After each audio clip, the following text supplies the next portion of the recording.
வணக்கம். அறிவொளி அடைஞ்ச ஒருத்தரை பத்தி யோசிச்சு பாருங்களேன். அவர் உயிரோட இருக்காரா இல்ல செத்துட்டாரா? ஓஷோ என்ன சொல்றாருன்னா, அவர் ரெண்டுமே தான்னு சொல்றாரு. ஆமா, இது எப்படி சாத்தியம்னு தோணும். அதேதான். இது போல நிறைய புதிர்களை தான் இன்னைக்கு நாம கொஞ்சம் ஆழமா பார்க்க போறோம். ஆமா, ஆன்மீக பாதையில போகும்போது இந்த மாதிரி பல விஷயங்கள் நமக்கு பெரிய முரண்பாடுகளா தெரியும். செத்தும் சாகாம இருக்கிறது, ஆமா, அப்புறம் குருவே இல்லாமல் ஞானம் அடையிறது, ரொம்ப பலவீனமா இருந்துகிட்டே ஒரு பேரரசனை போல உணர்வது. இந்த மாதிரி ஓஷோ சொல்ற பல சுவாரஸ்யமான விஷயங்களுக்கு விடை தேட போறோம். சரிதான். இன்னைக்கு நாம ஓஷோவோட ஒரு அற்புதமான உரையத்தான் அலச போறோம். அஷ்டவக்ர மகாகீதை மேல அவர் கொடுத்த 68வது சொற்பொழிவு இது. சரி. இதோட நோக்கம் இந்த சிக்கலான கருத்துக்களை புரிஞ்சுக்கிறது மட்டுமில்ல, அகங்காரத்தோட மரணம்னா என்ன, கடவுள்கிட்ட ஒரு பேரரசனை போல போறது எப்படின்னு தெரிஞ்சுக்க போறோம். நம்ம ஓஷோவோட ஆடியோவை கேட்டதால அவர் சொன்ன விஷயங்களை வச்சுதான் இந்த உரையாடல் முழுக்க இருக்கும். நிச்சயமா, இது தர்க்கத்தை விட அனுபவத்தை பற்றி ஒரு ஆழமான பார்வை. ஆரம்பிக்கலாமா?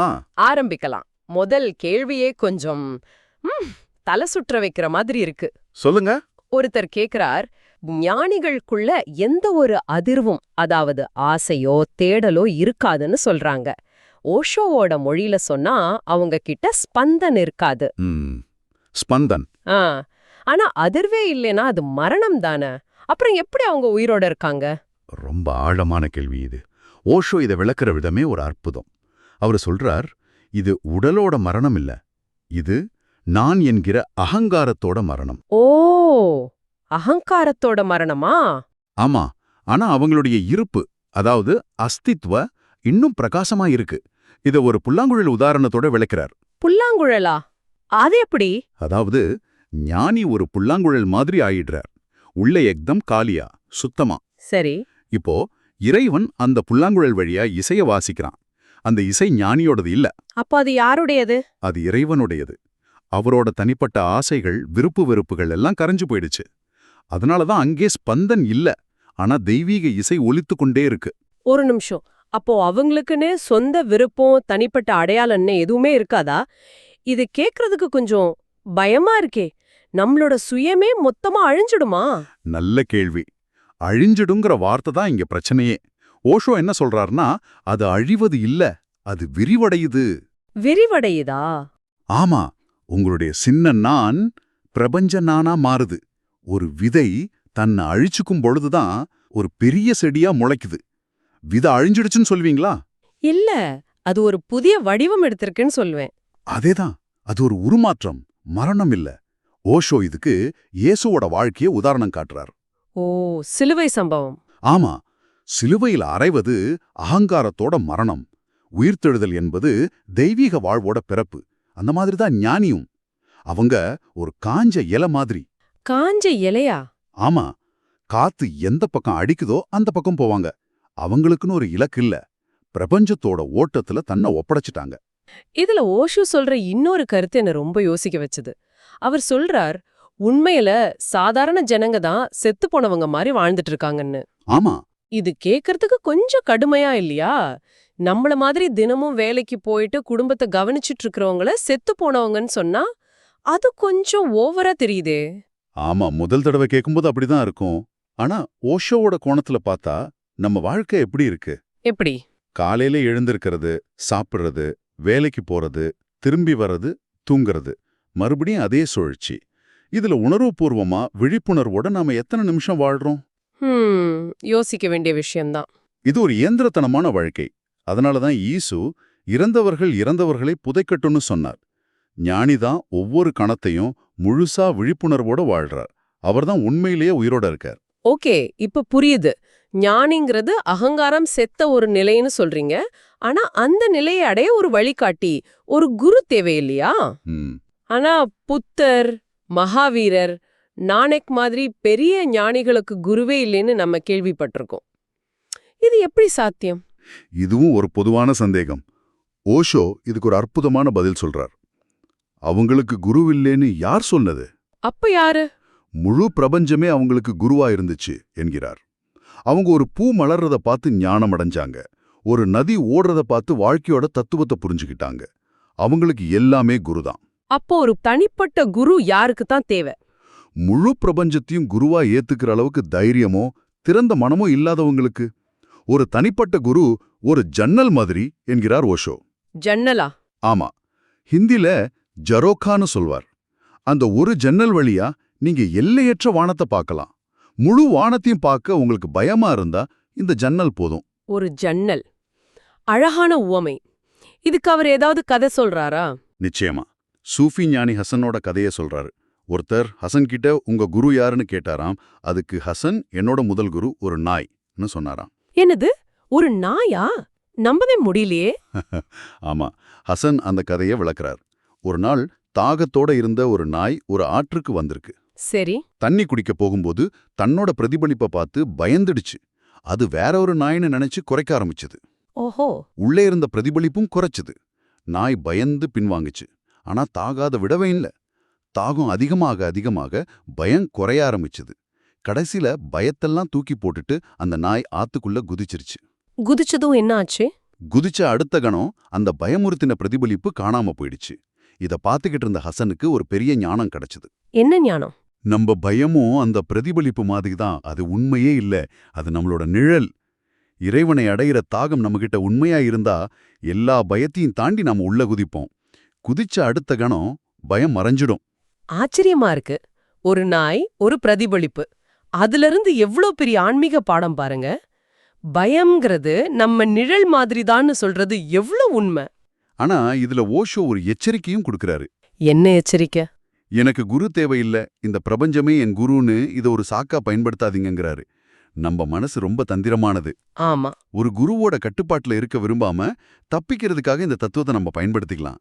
உங்களுக்கு உண்மையிலே எல்லாத்துலயும் கத்துக்க முடியுமா? ஒரு பூவை பார்த்து தியான நிலைக்கு போக முடியுமா? அப்படி முடிஞ்சா சந்தோஷம். இல்லைனா தயங்காம ஒரு ஜன்னல ஒரு குருவை தேடுங்கன்னு சொல்றாரு. ரொம்ப தெளிவான விளக்கம். சரி, பிரபஞ்சமே குருனா அதுல இருக்கிற எல்லா அனுபவங்களையும் நாம முழுசா அனுபவிக்கணுமா? இங்கதான் அடுத்த கேள்வி வருது. சொல்லுங்க. ஒருத்தர் கேக்குறாரு, ஓஷோ ரசம், அதாவது சாரம் அல்லது பேரின்பம் இருக்கிற எதையும் முழுசா அனுபவிக்க சொல்றீங்க. ஆனா உலகத்துல இருக்கிற இன்பங்கள், அந்த ரசம் நம்மள குருடாக்கிடாதா? இது ஒரு நியாயமான கேள்விதானே? நிச்சயமா. இது நம்ம எல்லாருக்குமே இருக்கிற ஒரு குழப்பம்தான். ஆனா ஓஷோ இந்த பிரச்சனையை தலைகீழா பாக்குறாரு. தலைகீழாவா? ஆமா. அவர் சொல்றார், பிரச்சனை ரசத்துல இல்ல, பிரச்சனை உங்கிட்ட தான் இருக்கு. நீ தான் ஏற்கனவே குருடனா இருக்கங்கிறார். அந்தே தும் ஹோன்னு நேரடியாவே சொல்றார். நாம ஏற்கனவே குருடர்களா? அப்போ நாம அனுபவிக்கிற எதுவும் நம்மள இன்னும் குருடாக்குதுன்னு அர்த்தமா? கிட்டத்தட்ட அப்படிதான். உபநிடதங்கள் இறைவனையே ரசோவைசம்னு சொல்லுது. அதாவது இறைவனே சாரமானவன், அவனே ரசம்னு அர்த்தம். சரி.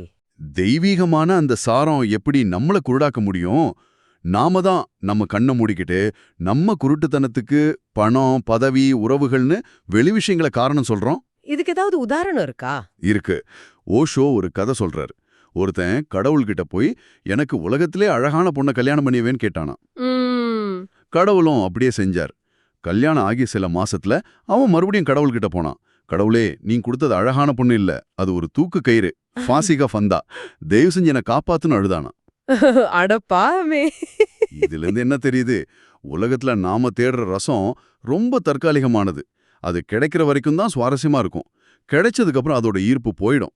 சரிதான். உண்மையான ரசம்ங்கிறது மனசு அமைதியா இருக்கிறப்போ தியானத்துல கிடைக்கிற ஒரு அனுபவம். அந்த ரசம் நம்மளோட உள்கண்களை திறக்குமே தவிர நம்மள குருடாக்காது. ஆக பிரச்சனை இன்பத்துல இல்ல, இன்பத்தை நாம பாக்குற பார்வையில தான் இருக்கு. இது ஒரு பெரிய மனமாற்றத்தை ஏற்படுத்துது. இந்த சுய ஏமாற்றத்தனம், சாக்கு போக்கு சொல்றது, இது அடுத்த கேள்விக்கும் பொருந்துற மாதிரி இருக்கு. அப்படியா? ஆமா. ஒருத்தர் சொல்றார், தியானம், சந்நியாசம் இதெல்லாம் முட்டாள்தனம். ஏன்னா எல்லாமே இறைவன் செயல்னு நான் நம்புறேன். ஆனா என்னோட மனசு மட்டும் ரொம்ப அமைதி இல்லாம ஒரு விதமான தவிப்புல பேச்சைனி இருக்கு. இதுக்கு என்ன காரணம்? இதுக்கு ஓஷோ கொடுக்கிற பதில் ரொம்ப கூர்மையானது, நேரடியானது. என்ன சொல்றாரு? அவர் கேக்குறார், ஓ அப்படியா, எல்லாமே இறைவன் செயல்னா உனக்குள்ள இருக்கிற இந்த அமைதியின்மையும் இந்த தவிப்பும் கூட இறைவன் செயல் தானே? அதை மட்டும் ஏன் எதிர்க்கிற? அதையும் ஏத்துக்கிட்டு சந்தோஷமாயிரு. ஹாஹா, இது ஒரு கிளாசிக் ஓஷோ செக்மேட். இதுக்கு மேல பேசவே முடியாதே. அதேதான். இது ஒரு தப்பிக்கும் வழி, ஒரு சாக்குப்போக்குன்னு ஓஷோ சொல்றார். தியானம் செய்ய சோம்பேறித்தனமோ சந்நியாசம் ஏத்துக்கிற அளவுக்கு தைரியமும் இல்லாதவங்க தான் இந்த மாதிரி பெரிய பெரிய தத்துவம் எல்லாம் பேசுவாங்க. இது எப்படி இருக்குன்னா, ஒருத்தனுக்கு உடம்பு சரியில்லை, ஆனா மருந்து சாப்பிட மாட்டானா. மருந்தெல்லாம் முட்டாள்தனம்னு சொல்லிட்டே ஐயோ எனக்கு வலிக்குதே வலிக்குதேன்னு புகார் மட்டும் பண்ணுவானா. அந்த மாதிரி இருக்கு. இதுக்கு அஷ்டவக்கரரை உதாரணம் காட்டி அவர் சொல்ற விஷயம் ரொம்ப பொருத்தமா இருக்கு. ஆமா, ஓஷோ சொல்றார், அஷ்டவக்ரர் ஒரு மாளிகையோட உச்சியில நின்னு பேசுறார். அவர் சொல்றார், எல்லாமே பிரம்மம் தான், நீ எதுவும் செய்ய தேவையில்லைன்னு. அது அவருக்கு சரி. ஏன்னா அவர் உச்சிக்கு போயிட்டார். ஆமா, ஆனா நாம இன்னும் தரைத்தளத்துல தான் இருக்கோம். நமக்கு உச்சிக்கு போக ஒரு ஏணி தேவை.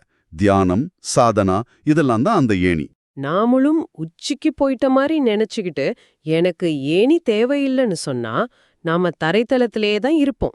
சரியா சொன்னீங்க. அதனாலதான் ஓஷோ கார்வா குசர் கயா குபார் தேக்தே ரஹே என்ற ஒரு கவிதை வரியை மேற்கோள் காட்டுறார். அதோட அர்த்தம், பயணிகள் கூட்டம் கடந்து போயிடுச்சு, நீ இன்னும் அவங்க கிளப்பி விட்ட தூசியை மட்டும்தான் பார்த்துட்டு இருக்க. இந்த வாழ்க்கைங்கிற பொன்னான வாய்ப்பை இப்படிப்பட்ட தத்துவங்களை பேசி வீணாக்காதீங்கன்னு ஒரு பெரிய எச்சரிக்கை கொடுக்கிறார். இது ரொம்ப நேரடியான சக்தி வாய்ந்த செய்தி. சரி, இந்த தத்துவ முரண்பாடுகள் பத்தி பேசிட்டு இருக்கிறப்போ இந்த சொற்பொழிவோட உச்சக்கட்ட குழப்பம்னு நான் நினைக்கிற ஒரு பகுதிக்கு வரும். சொல்லுங்க, கேட்கவே சுவாரஸ்யமா இருக்கு. ஒரு பக்கம் கடவுள் பலவீனமானவர்களின் பலம், அதாவது நிர்பல் கே பலராம் அப்படின்னும், வாழ்க்கையில தோத்து போனவன் தான் இறைவனோட பேரை சொல்வான், அதாவது ஹாரேக்கு ஹரிநாம் அப்படின்னும் சொல்றாங்க. ஆமா, இதெல்லாம் நம்ம கேள்விப்பட்டதுதான். இத ஒரு பக்கம், ஆனா ஓஷோவே இன்னொரு இடத்துல கடவுள்கிட்ட ஒரு பிச்சைக்காரனை போல போகாத, ஒரு பேரரசனை போல போன்னு சொல்றார். இது ஒண்ணுக்குன்னு சம்பந்தமே இல்லாம இருக்கே. நாம பலவீனமானவரா இருக்கணுமா இல்ல பேரரசனா இருக்கணுமா? இதை எப்படி புரிஞ்சுக்கிறது? அருமையான கேள்வி. ஓஷோ சொல்றார், இதை நீங்க அறிவால பார்த்தா இது ஒரு பெரிய முரண்பாடு, ஆனா இதயத்தால பார்த்தா இதுல எந்த முரண்பாடும் இல்ல என்கிறார். இதயத்தால பார்த்தா முரண்பாடு இல்லையா? இல்ல, பலவீனமானவன் அப்படிங்கிற வார்த்தைக்கு நாம தப்பான அர்த்தம் எடுத்துக்கிறோம். அப்போ அதோட உண்மையான அர்த்தம் என்ன? இங்க பலவீனமானவன்னா தன்னோட அகங்காரம்ங்கிற போலியான பலத்தை கைவிட்டவன் அர்த்தம். நம்ம எல்லாருக்குள்ளேயும் நான் பெரிய ஆள், நான் சாதிச்சவன்னு ஒரு அகங்காரம் இருக்கு இல்லையா? ஆமா, நிச்சயமா. அந்த பொலியான பலத்தை நாம எப்ப கைவிடுறோமோ அப்போதான் உண்மையான தெய்வீக பலம், அதாவது ராம்கா பல் நமக்குள்ள வெளிப்படும். இதுக்கு ரவீந்திரநாத் தாகூரோட உவமைய ஓஷோ பயன்படுத்துறாரு இல்லையா? அது ரொம்ப அழகா இருக்கும். ஆமா, தாகூர் ஒரு நாள் ராத்திரி ஒரு படகு வீட்ல ஒரு சின்ன மெழுகுவர்த்தி வெளிச்சத்துல அழகியல் பத்தின ஒரு புத்தகம் படிச்சிட்டு இருந்தாராம். சரி. அப்போ வெளியில பௌர்ணமி நிலவு பிரகாசமா ஒளி வீசிட்டு இருந்துச்சு. ஆனா அந்த சின்ன மெழுகுவர்த்தி வெளிச்சத்துல தாகூருக்கு வெளியில இருக்கிற நிலா வெளிச்சம் தெரியல. ஓஹோ. புத்தகம் படிச்சு முடிச்சதும் அவர் அந்த மெழுகுவர்த்தியை அணைச்சார். அணைச்ச அடுத்த கணம் அந்த அறை முழுக்க நிலா வெளிச்சம் பரவியது. வாவ். அப்போதான் தாகூருக்கு புரிஞ்சுதான், அடடா, இவ்வளவு நேரம் இந்த சின்ன மெழுகுவர்த்தின் அகங்காரம் எவ்வளோ பெரிய நிலா வெளிச்சத்தை இறை அருள் எனக்குள்ள வராம தடுத்துக்கிட்டு இருந்திருக்குன்னு. ஆஹா. நாம நம்ம அகங்கார பலத்தை விடும்போது பலவீனமாகல, பிரபஞ்சத்தோட பேரருளை பெறுகிறோம். இப்போ புரியுது. பலவீனமாவதுங்கிறது அந்த மெழுகுவர்த்திய அணைக்கிற மாதிரி. சரி, அப்போ தோத்து போனவன்னா யாரு? வாழ்க்கையில தோல்வி அடைஞ்சவனா? இல்ல, அதுவும் தவறான புரிதல் தான். இங்க தோத்து போனவன்னா உலகத்துல ஜெயிக்கிறதுக்கு என்னவெல்லாம் இருக்கோ அத்தனையும் ஜெயிச்சு பணம், புகழ், அதிகாரம், ஆமா எல்லாத்தையும் அடைஞ்சு கடைசியில ஷே இது எல்லாமே வெறும் சாம்பல் தான், இதுல ஒண்ணுமே இல்லன்னு உணர்ந்தவன் அர்த்தம். அந்த தோல்விதான் ஒருத்தனை இறைவன் கிட்ட கொண்டு போய் சேர்க்கும். சரி, பலவீனமானவன் தோத்து போனவன் ரெண்டும் புரிஞ்சிடுச்சு. இப்போ பேரரசன் எப்படி இதுக்குள்ள வராரு? ரொம்ப சிம்பிள். பிச்சைக்காரன்னா யாரு? எப்பவும் எதையாவது கேட்டுக்கிட்டே இருக்கிறவன். ஆமா, அதை கொடு இதை கொடுன்னு. சரிதான், அது பிச்சைக்காரத்தனம். அது அகங்காரத்தோட குணம். ஆனா பேரரசன்னா யாரு? அவனுக்கு எதுவும் தேவையில்ல. அவன் யாரிடமும் எதையும் கேட்க மாட்டான். அவன் நிறைவா இருக்கான். ஓ, அப்போ பேரரசனை போல கடவுள் விட்ட போறதுன்னா எந்த ஒரு கோரிக்கையும் இல்லாம முழுமையான நன்றி உணர்வோட போறது. ஓ, அப்போ யார் தன்னோட அகங்காரத்தை விட்டு பலவீனமானானோ அவனால மட்டும்தான் எந்த கோரிக்கையும் இல்லாம பேரரசனா கடவுள் முன்னாடி நிக்க முடியும். எக்ஸாக்ட்லி, நீங்க சரியா நினைச்சிட்டீங்க. ஆக யார் பலவீனமானவனோ அவன்தான் உண்மையான பேரரசன். அறிவுக்கு இது முரண்பாடு. ஆனா அனுபவத்துல இதுதான் ஆழமான உண்மை. அருமை. இந்த உரையாடல் முழுக்க பார்க்கும்பொழுது ஓஷோவோட போதனைகள் அறிவார்ந்த முரண்பாடுகளை நேரடி அனுபவம் மூலமா கடந்து போறதைத்தான் மையமா வச்சிருக்குன்னு நல்லா புரியுது. ஆமா, அகங்காரத்தோட மரணத்திலிருந்து இறைவனுக்கு முன்னாடி பேரரசனா நிக்கிறது வரைக்கும் எல்லாமே தர்க்கத்தை மீறின அனுபவம் தான். சரியா சொன்னீங்க. இந்த சொற்பொழிவோட கடைசியில ஒரு பக்தர் ஒரு பஜன் பாட்டோட அர்த்தத்தை கேக்குறாரு. அதுக்கு ஓஷோ சொல்ற பதில் இந்த முழு உரையாடலோட சாராம்சம். என்ன பதில்? அவர் சொல்றார், அதன் அர்த்தத்தை அறிய முயற்சிக்காதே, அதில் கரைந்து போ. வாவ்! அர்த்தம் தேடாதே, அனுபவமாகு. இதுதான் முக்கியமான டேக்கவே.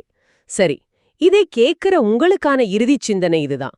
உங்க சொந்த வாழ்க்கையில அல்லது அறிவுத் தேடல்ல எந்த விஷயத்த நீங்க பகுப்பாய்வு செய்வதை நிறுத்திவிட்டு அந்த அனுபவத்தில் முழுமையாக கரைந்து போகலாம்? எப்போ நீங்க அறிவை விட்டு அனுபவத்திற்குள் நுழைய தயாரா இருக்கீங்க? யோசிச்சு பாருங்க.